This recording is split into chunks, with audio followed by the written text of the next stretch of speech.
Chef Chris, how you doing? Not in the wares today. Got my Harley shirt on, man. It's been a gorgeous day. Been out riding a little bit. Today, we are going to have fun because I'm getting to cook one of my favorites. I love cooking Italian food. I just love doing it. There's a lot of ingredients. The flavors come together. They smell so good.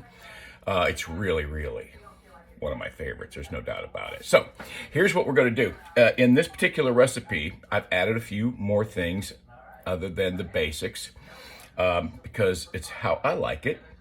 And not only that, I just think it just makes for a better bolognese sauce, okay? So as you saw in the B-roll when we first came on, you saw me chopping our onions, our carrots, and our celery for our mirepoix. And then what we're gonna do is we've got 3 teaspoons of butter, 3 teaspoons of oil. We'll mix that all in, let that melt down, put the mirepoix in there and let it sweat down, okay? And get those flavors going real nice and good. We don't want it completely translucent because this is gonna cook for a long time. What we're gonna make it is we're gonna make it just before we get to translucent, and then we're gonna start adding our other ingredients.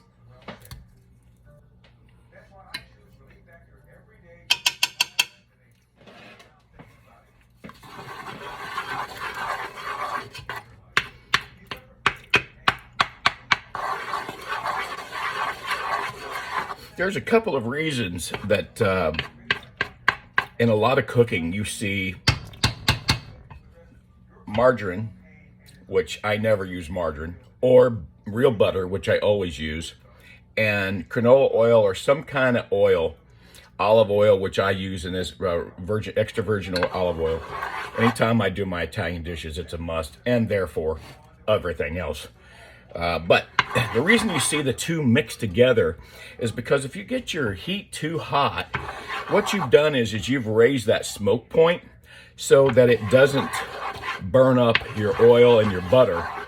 It kind of makes a really nice combination. The oil helps raise that smoke point a little bit while the butter flavors it. So that's why that happens, okay? So I put my heat on just above medium high, and then the first thing we're going to do is we're going to put in our mirepoix, which is our celery, our carrots, and our onions. And as you notice, I didn't cut down my carrots with my knife like I normally would. The reason why is because one of the things that I have found is if you chop them fine, first of all, they're going to cook uniformly. And not only that, but if you cook them down like that, or chop them down, or grind them like I have, or grate them, whatever you want to call it, they'll cook evenly and faster, okay? And it'll cook actually right along with the onions and the celery. So we're gonna stir this, and the goal here is, see, I don't know if you can see this on camera or not, but as I'm looking down here inside the pot, the fat that I put down in there is starting to combine with all the ingredients. The key here is you want it all shiny. You want that fat to be on all of these particles with inside the pot. It will help even distribution of cooking and flavor. Well, looky there.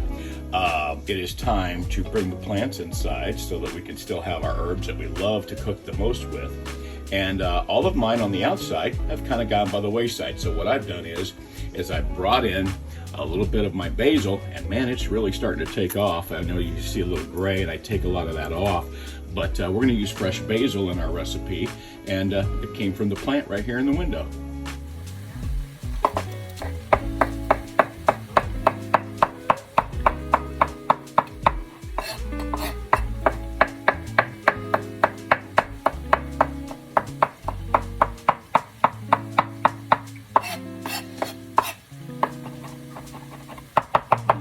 There's a lot of people out there that's probably cringing right now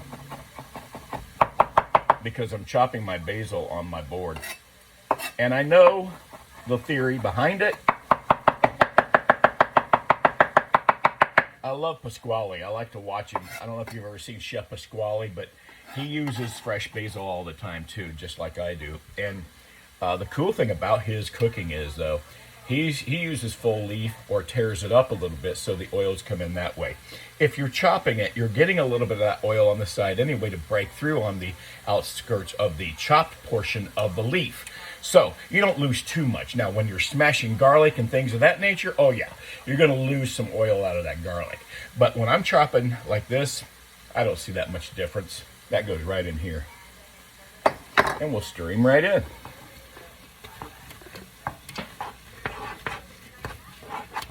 That going. And while this is cooking, we're going to add a little bit of oregano. And I would say probably somewhere in the neighborhood of about a half teaspoon to a full if you want. That's totally up to you. Depends on your taste. This is your meal after all. I stole that from Bob Ross. But in my happy little pot, I like to use about a half a teaspoon to a teaspoon. And we'll let all those come together. That's starting to sweat really good now, okay? So, at this point, oh, it's wonderful. At this point, we're gonna add our meat. So, I choose mild Italian. Some people like it spicy. It's up to you, whatever you want. Just peel him in there and put him in. And I'm using a pound and a pound, 1 and 1. Some people would do a 3/4 pound to a half pound to make it just a little bit over a full pound. But I like a little bit more meat than that, and I like the blend of half and half. I just think it comes together equally. Here's our goal. I love this thing. This is a Pampered Chef item, and you can find these about anywhere, but I love the Pampered Chef. It has 5 cutting blades, and it really gets your beef and your meat, whatever you're using, it really grinds it up good. So that's the next goal here, is we want to grind this up real good, and I want this as fine as I can get it. And we'll let this all come together and start cooking, and we're going to cook this until it just becomes completely cooked. I don't want it to be overcooked. When that pink is gone, we're done cooking it. It's time to add the next ingredients, cool the pot back down, and start letting it build back up. And then we're going to bring it all the way back up to a simmer. And then this is going to start sitting and cooking and simmering. And it's going to do that for 4.5 hours. I want you to look at something. Check this out. When this comes up to a hard simmer or to just where it's barely starting to boil, it's time to stir it, get it incorporated again, and then let it cook back down. Same thing, it does it again. You come in, you stir it, you chop it up, get it all moving. Make sure you do that until all of that meat is just gone as far as the pinkness. You don't want to overdo it. You don't want to burn it, obviously, but you do want it cooked. Okay? So, but look at this. Look how fine that meat is. And that is because of this. And the cooking and chopping, as I just mentioned, will help that process as well, okay? All right, now it's time for our next step. Let's put in 3/4 cup of one of my favorite cooking wines. It's not actually a cooking wine, it is the wine that I cook with. It's the Chateau Micheli, huh? Oh, I love a good Sauvignon Blanc. You can also use Pinot in here as well, and it'll do just as good. But for me, I'm a Sauvignon Blanc lover. I love to cook with it. It is so delicious. It brings these dishes right together. And I'm not talking just Italian here. I'm also talking seafood. If you love to make a good lemon butter sauce with white wine, That's the wine to do it with, all right? I absolutely love it. It's fantastic, especially with lobster. It is delightful, absolutely delightful. Okay, so we're gonna let that cook for a second here. I'd say a couple minutes, get that alcohol cooked out of there and get the flavors going. And we're gonna add our next step. A little salt to taste. You don't want a ton, but just a little bit.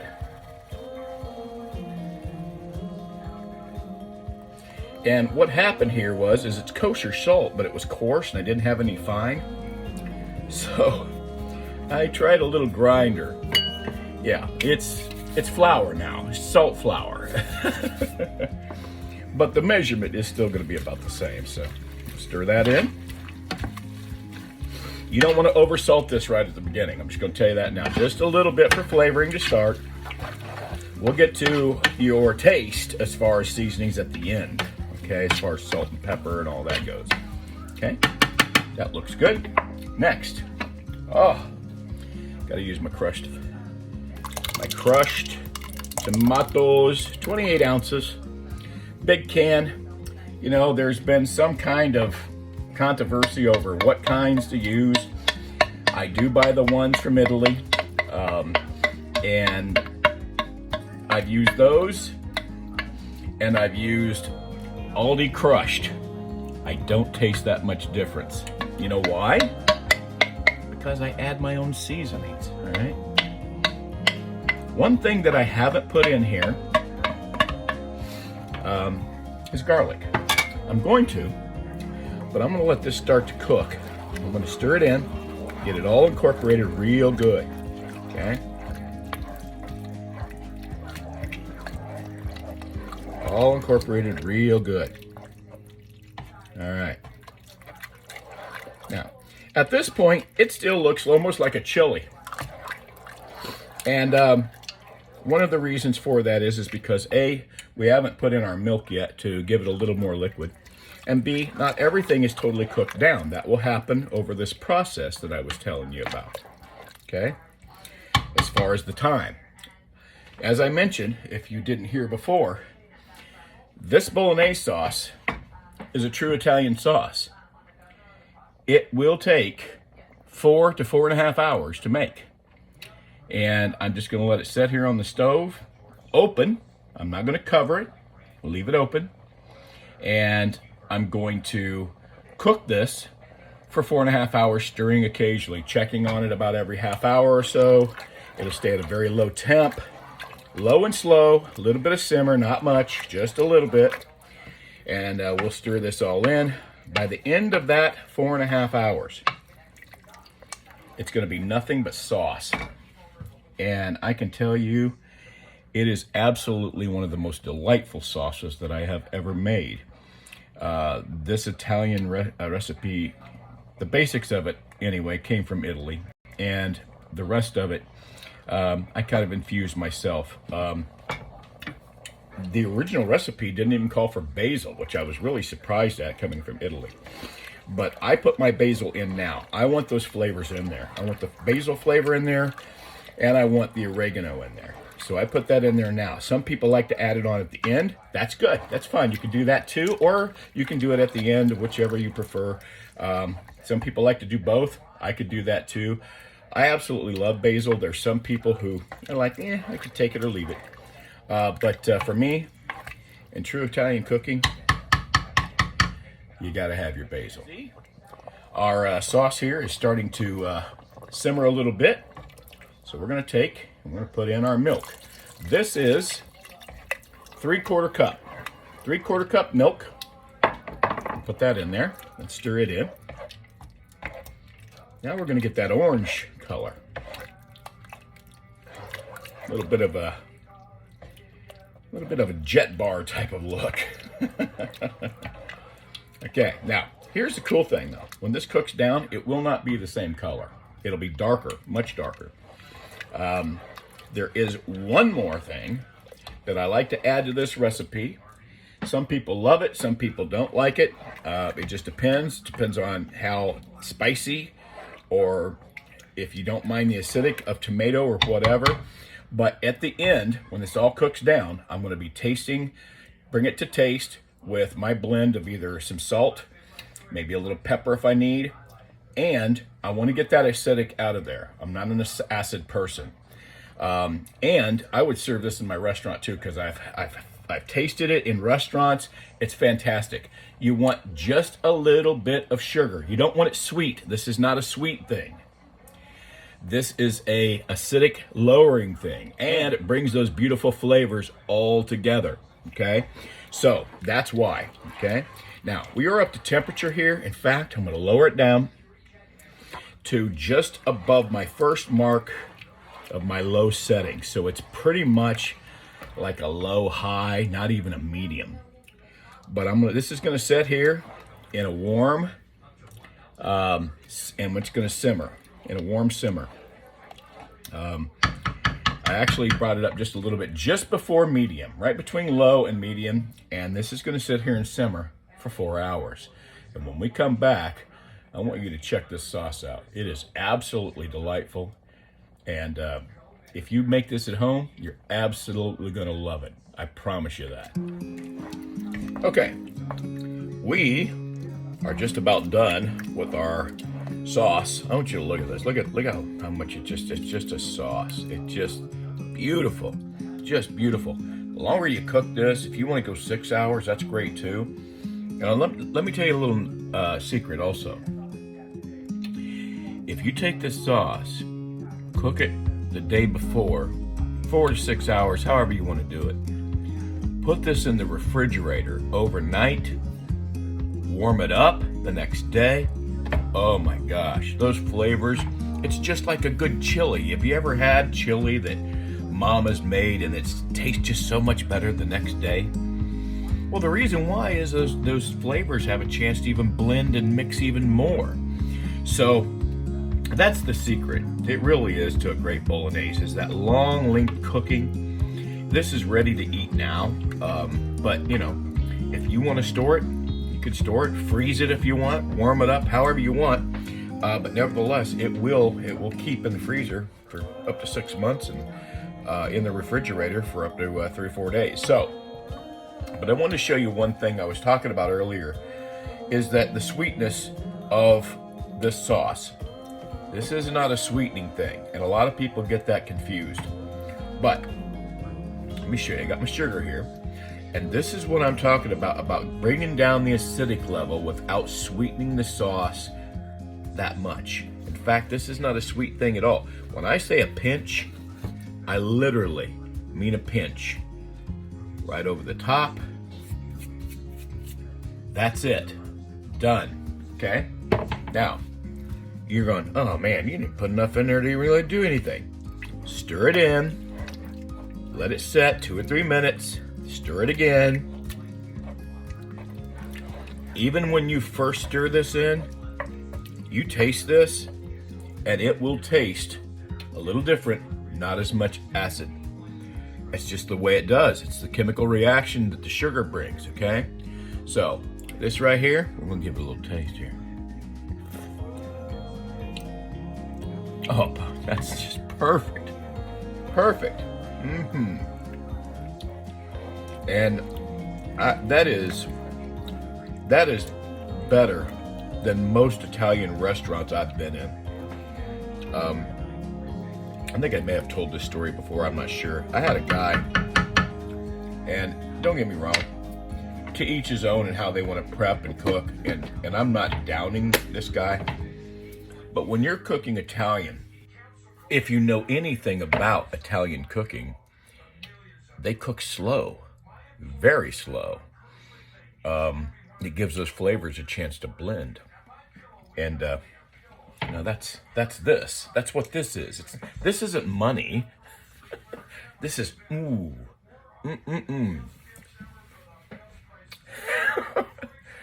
But seriously, give it a chance to cook.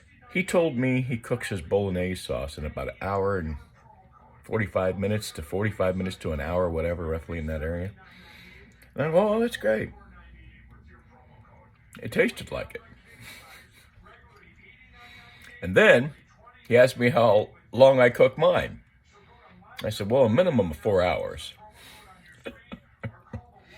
I thought he was gonna pick his jaw up off the floor. But keep in mind also, to each his own, and that's what we've done to Italian food in this country. We have Americanized it, and to be quite honest with you, personally, came from Italy. Cook it the Italian way. That's why we fell in love with it to start with.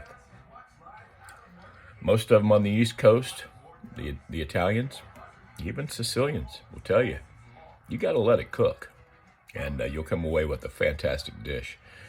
You can put this over your favorite spaghetti. You can mix it in with your lasagna sauce if you like, or however you want to put it over any pasta that you choose. Enjoy your Bolognese sauce. Make some here soon. I think you're going to absolutely just be in awe of what I just showed you.